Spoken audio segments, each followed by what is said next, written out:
राजस्थानची राजधानी असलेल्या जयपूर येथे पोलिसांच्या टीमने साधारण 14 महिन्यापूर्वी अपहरण झालेल्या चिमुकल्याची सुटका केलेली आहे. मात्र चिमुकल्या मुलाला आरोपीकडून सुटका करताना एक वेगळाच अनुभव आलेला आहे.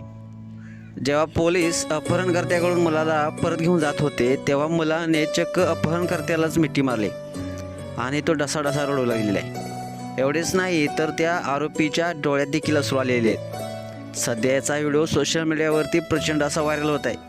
व्हायरल होत असलेल्या व्हिडिओमध्ये तुम्ही पाहू शकता एक चिमुकला मुलगा या अपहरणकर्त्याला म्हणजेच त्या आरोपीला मिठी मारून जोरजोरात रडताना दिसतोय.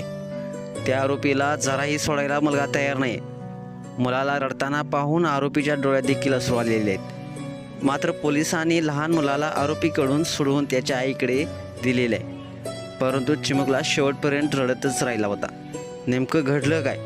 अपहरणकर्त्याने गेल्या वर्षी जयपूरमधील सांगानेर येथून एका लहान मुलाचे अपहरण केले होते. तेव्हा चिमुकला अवघ्या 11 महिन्यांचा होता. मात्र ज्या दिवशी मुलाच्या पालकांनी पोलिसात तक्रार दाखल केली त्यानंतर पोलिसांनी चिमुकल्याच्या शोधासाठी अनेक राज्यात शोध मोहीम सुरू केली होती. त्यानंतर 27 ऑगस्ट रोजी पोलिसांनी आरोपीचा पाठलाग करून त्याला जयपूरला आणले.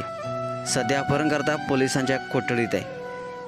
अशा प्रकारचा हा व्हिडिओ सोशल मीडियावरती प्रचंड व्हायरल होत आहे. जो पाहिल्यानंतर मात्र धक्का आणि डोळे पाणावल्याशिवाय नक्कीच राहत नाही. मित्रांनो, तुम्हाला हा व्हिडिओ कसा वाटला नक्कीच कमेंट्स करा आणि आपल्या या SS मराठी न्यूज या चॅनलला सबस्क्राईब देखील करा.